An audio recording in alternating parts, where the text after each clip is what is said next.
Ladies, gentlemen, and Haradrim of all ages, last night the developers gave us a nice long campfire chat and showcase of the upcoming patch 1.3.3 hitting this upcoming Tuesday, March 5th. And while they gave us the general highlights within that, they also made sure to tell everyone that the full patch notes with far greater detail would be released today, and so they were, so let's talk about them.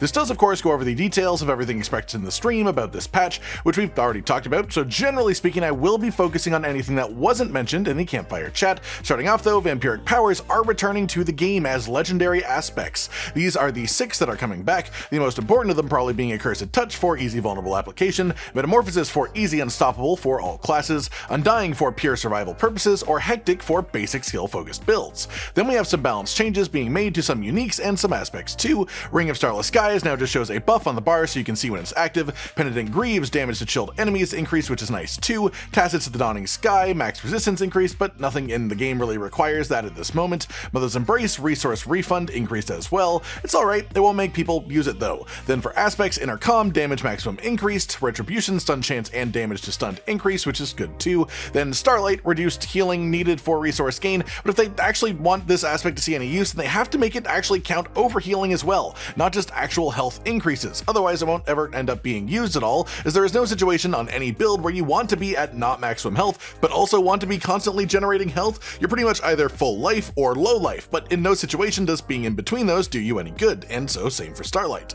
Barbarian had some basic skill buffs across the board, as well as the expected changes to Ground Stomp, Iron Skin, and Call of the Ancients, but then we have a pretty meaty buff to Endless Fury, the passive that grants bonus fury for basic skills done with two-handed weapons, a buff to the Executioner glyph, but polearms are unused for more reasons than that, a buff to the Iron Warrior aspect, which I'm definitely a fan of personally, then the buffs to Gore's Devastating Grips, not going to be broken again, but they will be better than their current ultra nerfed state. Then we have Druid, a load of buffs to basic skills, as the developers told us would be happening as well, then the foretold buffs to companions, with Wolves seeing the largest overall buffs here, but all companions getting some love for sure. Then for passives, Quick Shift, Bestial Rampage, Ursine Strength, and Perfect Storm all got a reasonable buff as well. The Seismic Shift aspect, which I'm a big fan of personally, has just gotten straight up damage bonus added to its effects, no loss, just damage added, and Storm's Companion, the Lightning Wolves unique, increased the ranks of wolves given, and the damage of Stormhowl a pretty notable amount. Storm Wolves might become a thing, but I think we are still a pretty far distance off of this becoming a really good thing. Maybe if they made Storm's Companion just straight up make wolves count as a storm skill as well, there would possibly be enough synergies to make it crazy, but that just isn't the case right now. Then for Necromancer, we have a ton of minion buffs across the board, damage and health for every minion type. Then we have general buffs to a ton of different core skills, with boost to Blood Surge, Sever, and Blight, and then they just even buffed Corpse Explosion back up a little bit too, as well as giving a slight buff to Bone Prison and Blood Wave, which is nice as well. Then for passives, you've had some pretty major changes here, including removing your distant damage bonus passive and having it instead replaced with base movement speed gain per rank. Spiked Armor now also grants additional armor per rank, Death's Embrace, Hellbent Commander, and Crippling Darkness all just got a pretty notable buff in general then.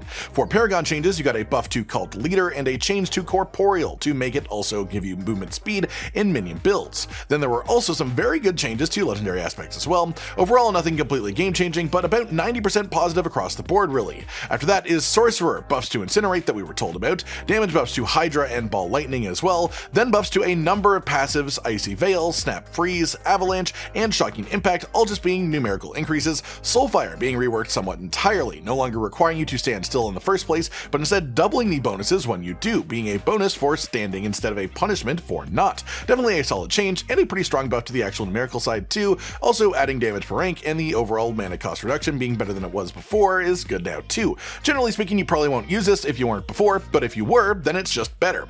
Then for Sorcerer Paragon changes, just a number of buffs for a handful of different glyphs, all numerical changes though, nothing more complex than that. For aspects, a bit more of the same, with the Searing Wands aspect, mana cost getting a reduction, and the aspect of Overwhelming Currents having its change increased by 50% from what it was before. Then finally for class changes, we have Rogue getting quite a nice chunk of buffs. First up for Heartseeker and Forceful Arrow not only getting attack speed increases, but they've changed the way that the animation functions in general to have it feel more like Puncture does too.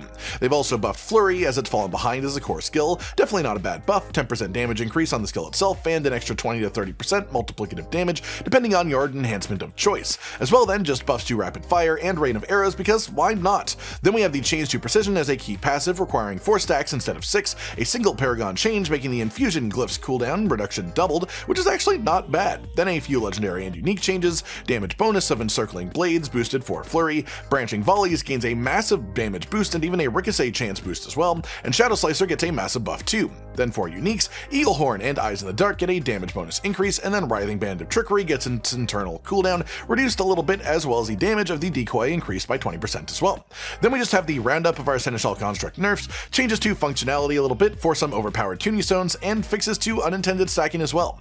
Then finally we just have some more general stuff to round up, the first thing being that the cost to craft Uber Uniques is now 4 Resplendent Sparks instead of 5, and that you can now view players' equipped skills on their player profile, which presumably is to say that you'll be able to see other players' profiles from the leaderboards from the gauntlet, with this being a way to give you an idea of the builds that the best players are using each week. And that just about does it then, everyone. All the details of the actual class changes, as well as some more changes coming to the game just generally speaking. A lot of things that we were already told about, but we're definitely given more detail here, as told some things we weren't even expecting. So altogether, it was quite good. Like if you liked the video, subscribe to the notification bell for more, and most importantly, ladies and gentlemen, until next time, stay sweet.